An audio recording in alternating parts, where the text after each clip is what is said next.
Olá, Cristiane, boa tarde. Oi, boa tarde. Tudo bem? Eu sou Rafael Buquerque, repórter do site bnews.com.br. É um prazer receber você aqui na nossa live. Acho que a gente está fechando esse projeto Junho Verde BNews com chave de ouro, né? Porque a gente tem falado sobre meio ambiente durante todo esse mês e nada melhor do que fechar com quem de fato entende, quem de fato sabe falar sobre o meio ambiente. Seja muito bem-vinda e muito obrigado mais uma vez por participar com a gente. Obrigada pelo convite, Rafael. Boa tarde a todas e todos que nos escutam. É um prazer para mim também. Acho que esse assunto é de extrema importância e eu sempre fico muito animada quando tem esses convites para que a gente converse com pessoas que não estão pensando necessariamente no meio ambiente todos os dias, mas é sim, por mais que você não trabalhe, não estude as questões relacionadas ao meio ambiente, é um assunto de interesse de toda a sociedade. Então, para mim é um prazer, eu agradeço o convite. Valeu. Para você que está chegando agora na nossa live aqui do site bnews.com.br, essa é a Cristiane Mazetti, ela é mestre em meio ambiente e desenvolvimento e gestora ambiental do Greenpeace.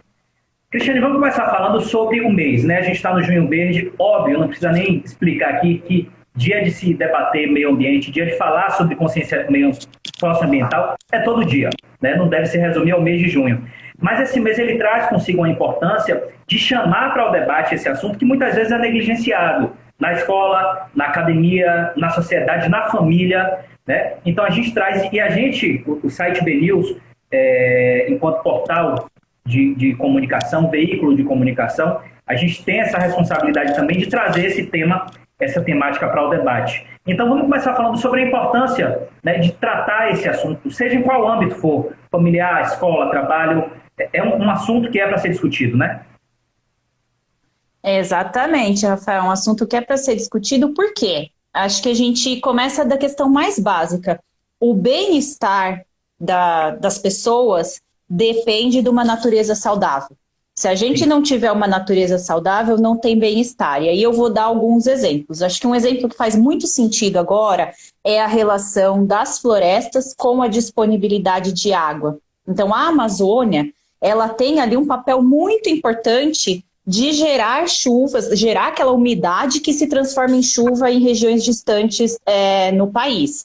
Então, tem ali um processo muito intenso das árvores, elas transpiram e ali gera uma quantidade enorme de umidade, que aí, por ação do vento, essa umidade toda ela é levada para a região centro-sul do país e ela irriga as plantações, enche os reservatórios, permite a geração de energia, permite com que as lavouras consigam aí ser irrigadas por esse serviço que é gratuito, né? Então, uma vez que a gente continua desmatando a Amazônia, nós comprometemos a capacidade dela nos dar esse serviço ecossistêmico, que é um termo um pouquinho difícil, mas nada mais é do que um benefício gratuito que vem da natureza para todos nós. Então, é fundamental que todos se engajem, porque o que acontece com o meio ambiente, sim, vai impactar as nossas vidas, as nossas, dos nossos filhos, dos nossos netos e assim por diante.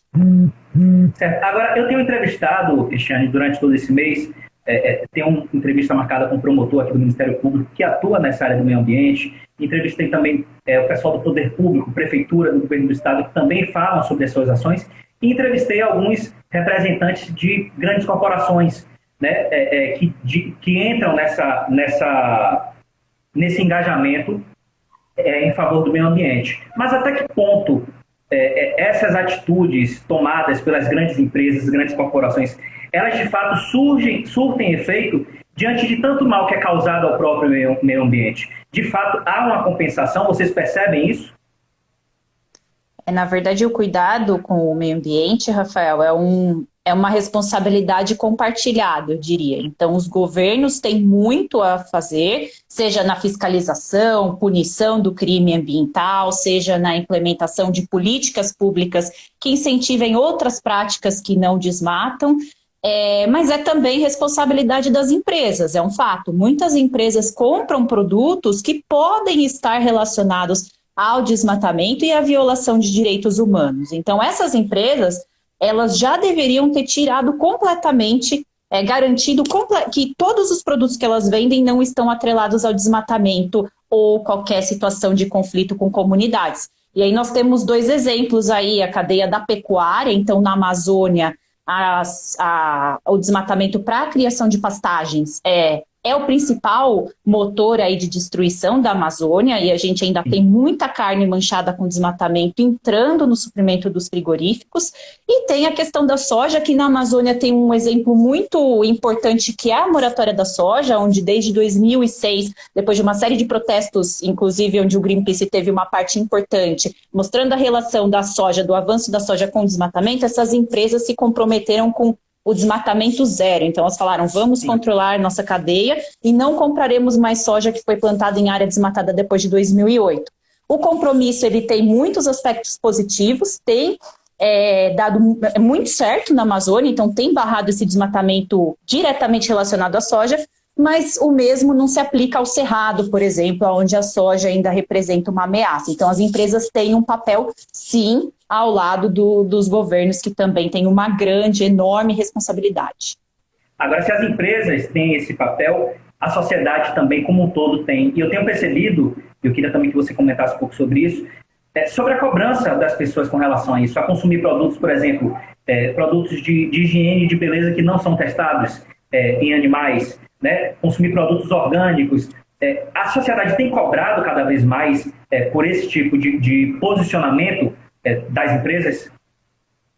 A verdade é que se a sociedade não cobrar, nem empresas, nem governo vão mudar a forma como hoje eles operam. Então, é importante sim que as pessoas exijam que as empresas que produzem aqueles produtos que nós compramos no supermercado garantam que aquele produto vem livre de desmatamento, que ele seja o mais ético possível. E isso não tem que ser algo que a gente pague a mais. É uma obrigação, né? Porque hoje as coisas se invertem. Hoje você paga muito barato, por exemplo, naquela comida que foi produzida cheia de veneno, e nos grandes supermercados paga-se muito caro para o produto orgânico. Mas aí eu quero fazer uma ressalva aqui. Nos grandes supermercados é possível encontrar feiras de orgânicos ou até comprar diretamente dos produtores a um preço bem acessível. Então, acho que estão aí dicas do que as pessoas podem fazer no dia a dia, mas obviamente que só mudar o seu consumo não vai resolver o problema, e é por isso que a gente precisa cobrar mesmo dos governos. Então, se hoje não tem produtos orgânicos agroecológicos o suficiente, é porque não tem política pública o suficiente. Então, os governos têm que colocar mais políticas para implementar aí produções agroecológicas que possam nos dar alimentos baratos e que foram produzidos de uma maneira justa e inclusiva, né? Porque tem isso também, a agroecologia, ela acaba sendo feita aí por uma agricultura de bem menor escala, uma agricultura familiar, então a gente emprega mais pessoas e garante um produto aí mais sustentável. Então, mas se a gente não cobrar, não dá para a gente depender e esperar que só a nossa mudança de consumo, apesar de importante, resolva toda essa situação. Ok, para você que chegou agora, a gente bate um papo com Cristiane Mazetti, ela é gestora ambiental do Greenpeace, está batendo um papo com a gente aqui sobre consciência socioambiental, sobre a importância de trazer esse assunto para o debate na imprensa, na sociedade, enfim, em todos os âmbitos. Você citou o exemplo, Cristiane, dos produtos orgânicos, né, que é possível achar produto orgânico mais em conta, num valor acessível, diretamente com os produtores, mas é uma realidade que é um tanto quanto distante para boa parte dos brasileiros. Né? E, em paralelo a isso, eu venho com a informação que eu também obtive desse ciclo de entrevistas, de que, por exemplo, o papel ofício reciclado ele é mais caro do que o comum, de que é mais caro você reciclar o plástico do que você produzir 1 tonelada de plástico, por exemplo. A questão ambiental tem esse entrave também na parte econômica. Como resolver isso? Eu diria que para resolver isso, nós precisamos de políticas públicas bem estruturadas para conseguir apoiar esse tipo de produto. Então, se nós conseguirmos apoiar mais a agricultura familiar, utilizando a agroecologia, mais alimentos agroecológicos vão estar disponíveis a um preço acessível para toda a população, né? E às vezes é necessário mesmo ter a intervenção de políticas públicas. Por quê? Porque muitas vezes a gente ainda tem uma lógica de que vai ser mais barato destruir do que reciclar, e a gente precisa reverter essa lógica. Não tem como, o planeta não aguenta a gente tirando os recursos naturais num ritmo muito maior do que esses recursos conseguem se reestabelecer. Da mesma maneira, a gente está poluindo de uma maneira muito mais rápida do que consegue despoluir. Por isso é importante a intervenção do Estado, nem que esse tipo de produção mais ecológica e sustentável seja subsidiado até ganhar uma escala maior para custar menos. Então, é muito importante que essas outras formas de produzir sejam incentivadas.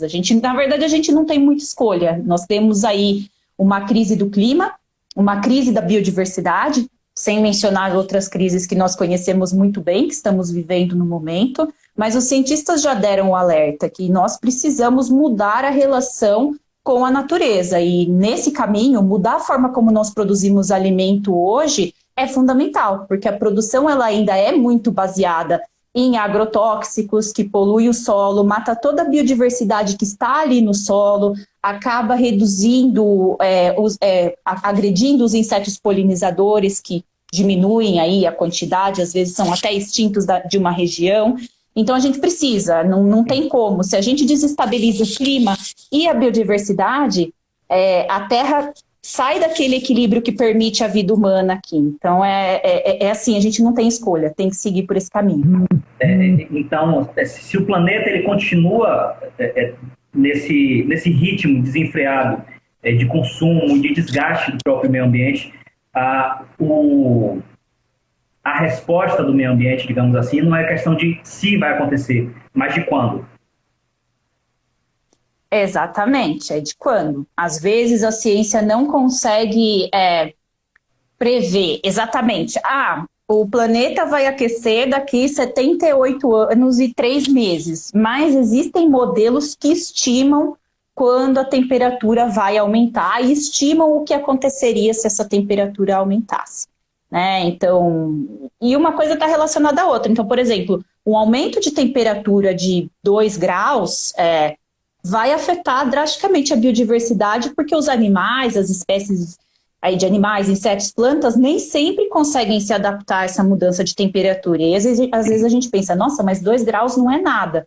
Mas para um processo de adaptação aí ocorrer em 100 anos, é bastante, as espécies não conseguem. Então uma crise vai puxando a outra. Então, nós sabemos que tende a se intensificar. Então, por exemplo, agora, a gente está falando muito de crise hídrica. Já estava previsto que nós teríamos períodos de seca mais frequentes aqui na América Latina, no Brasil. Então, agora a gente está enfrentando mais um processo de escassez em algumas regiões. Isso era previsto. Então, a gente não sabe exatamente o mês do ano que vai acontecer, mas a gente sabe que vai acontecer. E se a gente não muda a maneira como a gente lida com a natureza, esses episódios eles tendem a ficar mais frequentes. E mesmo não tendo certeza de quando vai acontecer, Rafael, o pessoal fala no direito, é o tal do princípio da precaução. Você não precisa esperar acontecer para, de fato, tomar uma atitude. Você tem que tomar atitudes prévias para evitar que aquilo aconteça no futuro. Pois é, mas infelizmente tem gente que precisa ver para acreditar. Né? Mas, enfim, a lógica não deveria ser essa. E falando em lógica, você citou a questão da conscientização, e não tem lugar melhor para se trabalhar esse assunto do que na escola. Mas no Brasil,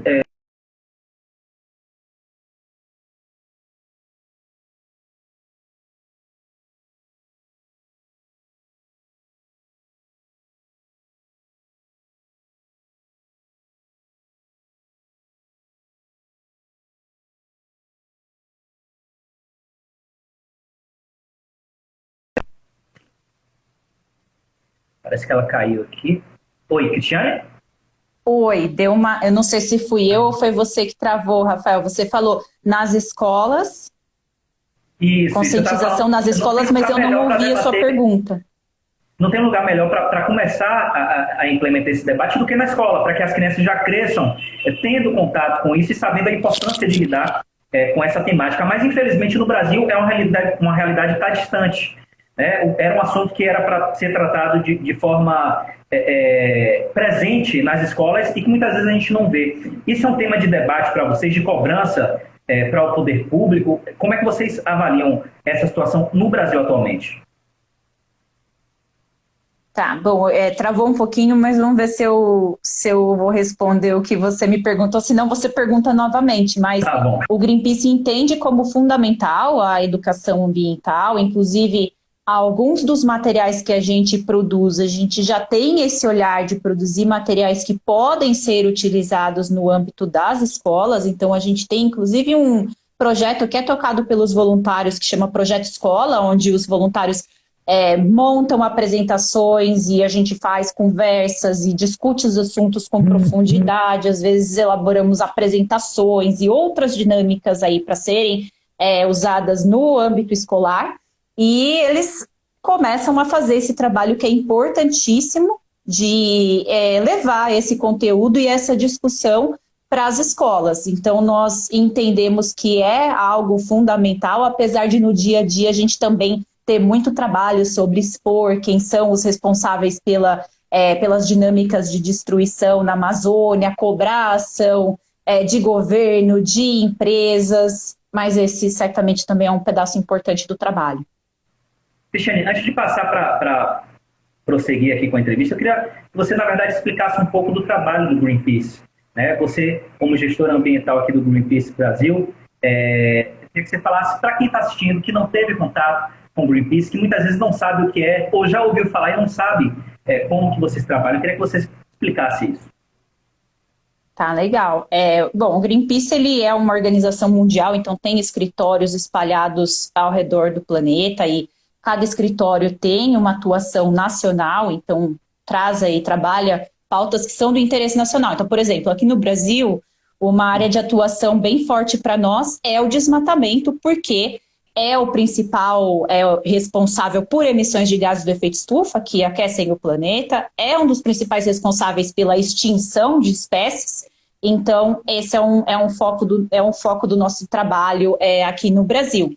Mas tem outros escritórios que trabalham mais com a questão do petróleo, porque nós também precisamos de alternativas, não podemos ficar presos ao petróleo, porque também a quantidade de emissões é muito alta e nós precisamos reduzir aí.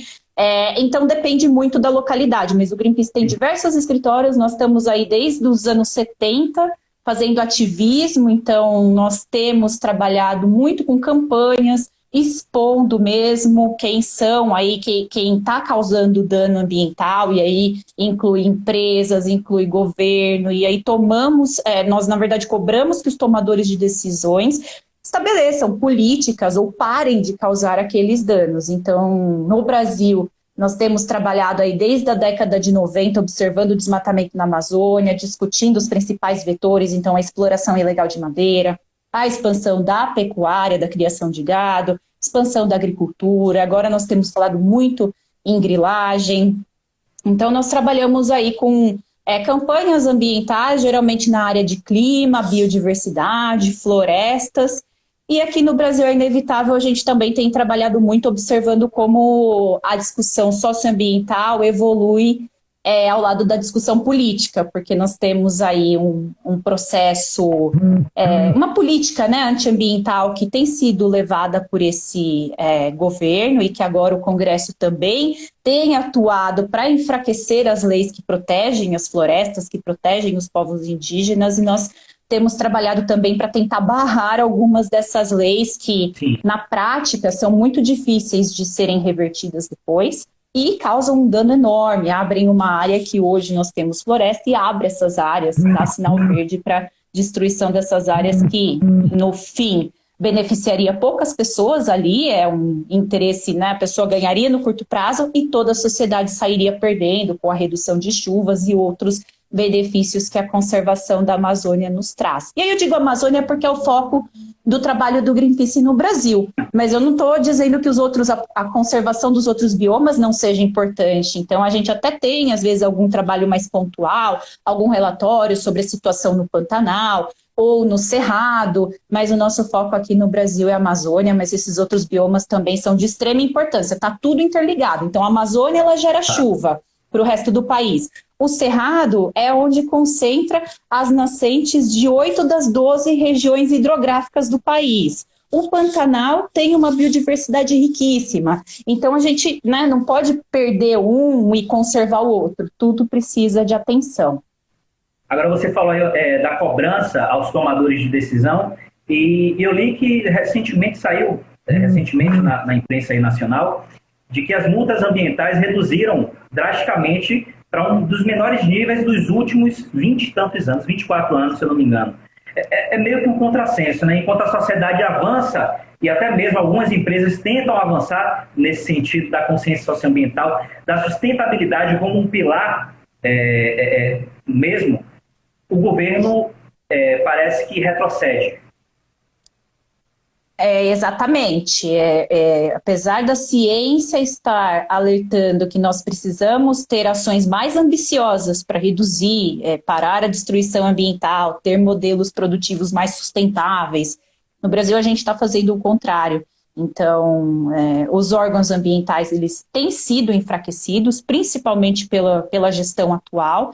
E aí, quando eu digo que os órgãos, porque às vezes as pessoas perguntam, mas o que quer dizer enfraquecer os órgãos ambientais? Então, eu vou dar aqui alguns exemplos. Significa cortar o orçamento desses órgãos, então o órgão está lá, mas ele não consegue agir propriamente porque não tem orçamento. Então, corta o orçamento, não repõe o quadro de funcionários, então as pessoas, por exemplo, que trabalham no IBAMA, os técnicos, o IBAMA é o órgão que faz fiscalização ambiental, encontra desmatamento, aplica multas, dentre outras atribuições, né? Mas os técnicos do IBAMA vão se aposentar e aí não tem reposição, não tem concurso. Ou então alguns técnicos são tirados das funções e substituídos por militares que não têm necessariamente experiência naquele trabalho. Ou então, o que tem sido feito nos últimos 2 anos é que quem estava à frente das ações de combate ao desmatamento na Amazônia foram as Forças Armadas e não o IBAMA. O IBAMA estava embaixo das Forças Armadas ajudando, quando na verdade deveria ser o oposto. O IBAMA é o órgão que tem a inteligência para fazer esse trabalho, faz muito bem, é um custo mais baixo, mas ainda assim a lógica foi um pouco invertida. Então a gente fala que é uma política deliberadamente contra o meio ambiente, então intencionalmente contra o meio ambiente. E resultado nós podemos observar nos números de desmatamento, de queimadas. Então os 2 últimos anos a taxa de desmatamento foi a maior desde 2008.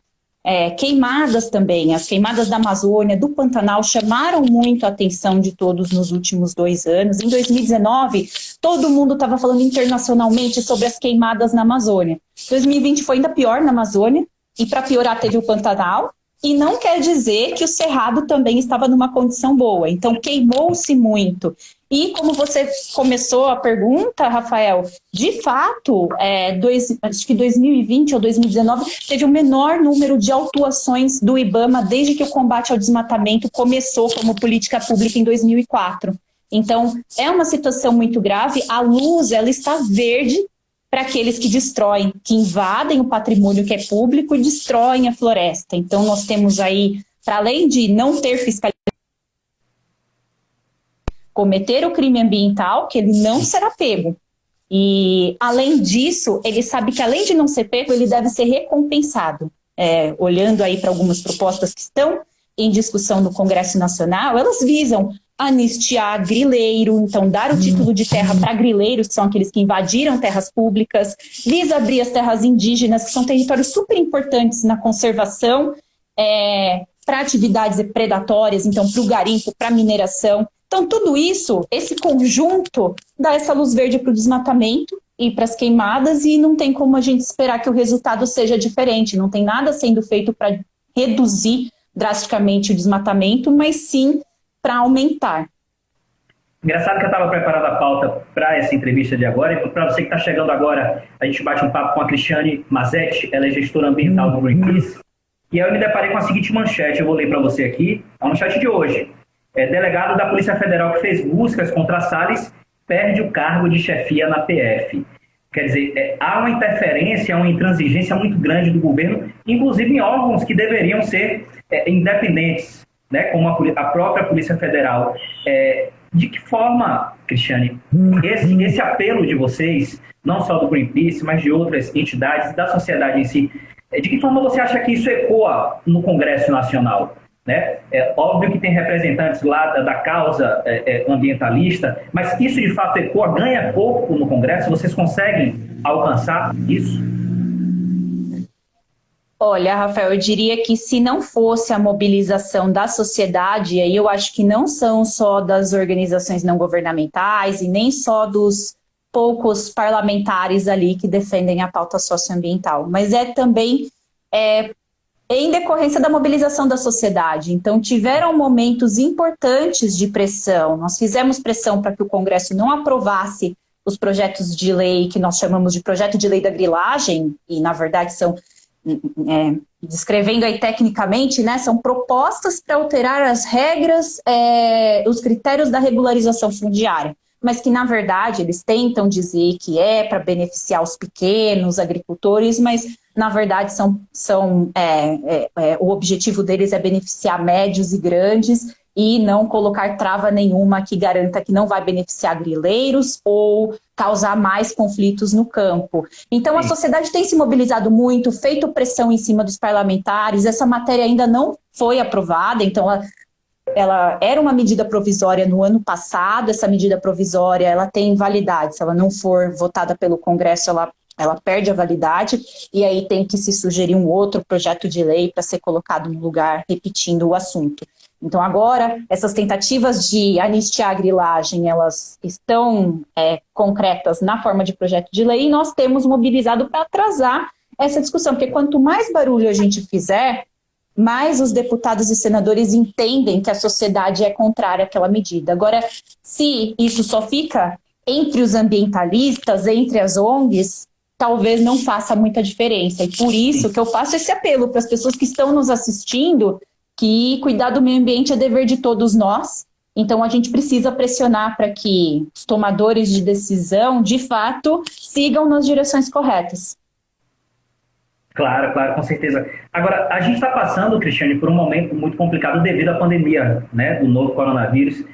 Há quase 2 anos aí vem assolando o Brasil, mais de 500 mil mortes já foram contabilizadas até o momento, e a tendência é que isso ainda continue, visto que a vacina está chegando a conta-gotas, né? Está chegando em pouca quantidade.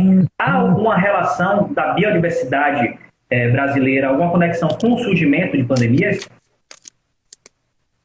Legal, acho que esse é um ponto bem importante, é uma forma das pessoas relacionarem a destruição dos ambientes naturais com algo que nos afeta no dia a dia. No caso, é importante essa ressalva, no caso do novo coronavírus, a origem ainda está sendo investigada, mas o que a ciência nos diz é que no passado muitas doenças se originaram por conta do desmatamento e do contato com animais silvestres. Então, tem sim uma relação. Se nós mantivermos a floresta ali conservada, existem animais ali que carregam vírus, bactérias, protozoários, os patógenos. Só que esses vírus estão ali circulando e não saem do controle. Existe ali um equilíbrio naquele ambiente. A partir do momento que nós começamos a entrar naquele ambiente, nós facilitamos o contato entre o humano e um animal que pode ter esses vírus, facilitando com que esse vírus pule dos animais para os humanos. E aí, os humanos vivendo em grandes cidades conseguem passar para outros humanos e isso pode se transformar numa epidemia e aí até atingir a escala global da pandemia, como nós estamos observando agora. E aí tem essas doenças que podem vir dos animais, e é importante dizer, o problema não são os animais, somos nós e a nossa relação com a natureza. Então, se a gente deixa os animais ali quietinhos, esses vírus e bactérias vão permanecer ali. E também, quando nós começamos a entrar nas florestas, nós criamos aí desequilíbrios que às vezes podem facilitar a reprodução de, por exemplo, mosquitos que transmitem doenças. Esse é o caso da malária. Então, tem uma relação de pequenas áreas desmatadas na Amazônia, quando é uma área que está bem na borda, uma área bem conservada, e aquele pequeno desmatamento, muitas vezes para fazer o garimpo ali, em áreas bem protegidas na floresta, aquele desmatamento ali cria uma condição boa para o mosquito se multiplicar. E aí, tendo muito mosquito, uma vez que eles estão infectados, aí você aumenta a ocorrência de malária ali. Então, malária é um dos exemplos, mas tem outros exemplos aí relacionados a mosquito. Então, acho que o que fica é que nós precisamos parar de adentrar esses ecossistemas naturais. A gente precisa respeitar essa barreira, isso vale para o desmatamento e vale também para o tráfico de animais. Então, às vezes, um animal é tirado de lá para ser vendido e esse animal pode conter vírus que daí passam para os seres humanos. Então, tem sim uma relação. Todos nós estamos vendo os aspectos negativos, na verdade só tem aspecto negativo, né, a pandemia, mas os aspectos negativos dessa intervenção desenfreada no meio ambiente. Ok. Cristiane Mazetti, gestora ambiental do Greenpeace. Queria perguntar a você, a gente já está finalizando a entrevista, mas como é um assunto que eu adorei tratar durante todo esse mês, mas eu percebo que ele é tratado de uma forma inadequada por determinados grupos, né? A gente percebe, alguns políticos chamam vocês de ecochatos, por exemplo, já vi isso várias vezes, né? Até nas esquetes de humor, os ambientalistas são tratados como aqueles chatos, né? Como desfazer essa imagem que é passada por determinados grupos sobre quem luta pela causa socioambiental para que essa causa ganhe mais e mais força? Eu acredito que a partir do momento que outras pessoas, que não necessariamente nós, os chatos, falem também da importância de proteger o meio ambiente e as florestas, a gente já consegue mudar um pouco essa ideia, porque hoje a ideia que esses políticos ou até algumas empresas têm é que esse é um assunto que só interessa essa meia dúzia de chatos que trazem verdades inconvenientes. Então, no fundo, eles sabem que faz sentido, mas o problema é que esses atores na sociedade, governantes e até empresas, eles geralmente têm interesses muito de curto prazo.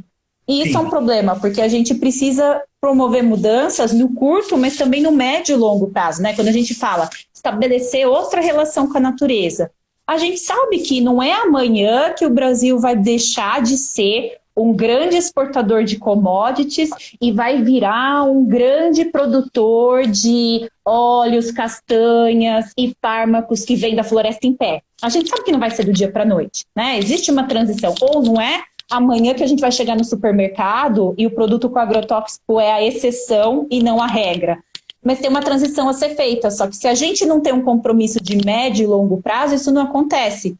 E se a gente tiver só um grupo pequeno demandando isso, também não acontece. Aí vai ser sempre os ecochatos, porque eles vão dizer, não, mas não tem como, a gente tem que produzir alimento desse jeito, cheio de agrotóxico. Não, mas não tem como, a gente tem que continuar desenvolvendo o Brasil desse jeito, não tem alternativa.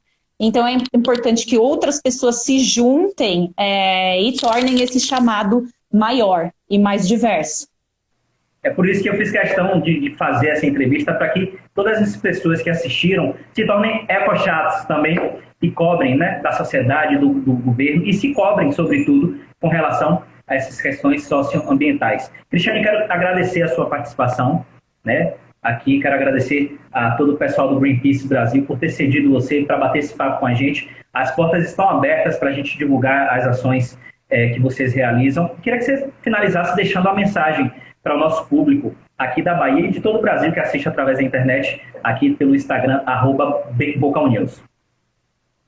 Eu queria agradecer a todos e todas que nos ouviram. Acho que é um tema super importante. Eu peço que vocês repliquem, conversem com seus amigos, com seus parentes. Fiquem ligados, nos sigam nas redes sociais, porque nós estamos sempre avisando o que está acontecendo nessa cena política, socioambiental, negociações internacionais, todos os assuntos que são bem importantes, e a gente tenta no Greenpeace colocar numa linguagem um pouco mais simples, porque a gente sabe que muitas pessoas que nos seguem não atuam com o meio ambiente no dia a dia.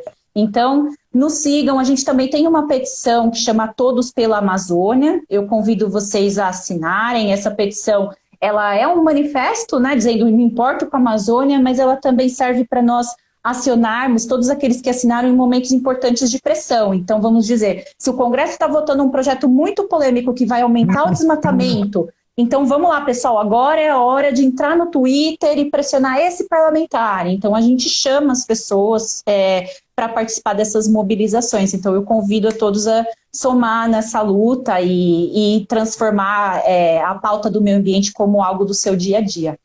Numa época onde em que a fake news está tão banalizada e comum, vamos usar a rede social, vamos usar a internet para o que de fato presta e para o que de fato importa. Cristiane, Muito obrigado mais uma vez. E para você que perdeu essa live, daqui a pouquinho vai estar disponível no YouTube da BNews TV. Cristiane, obrigado. Tchau, tchau. Até a próxima. Obrigada. Tchau, tchau. Tchau.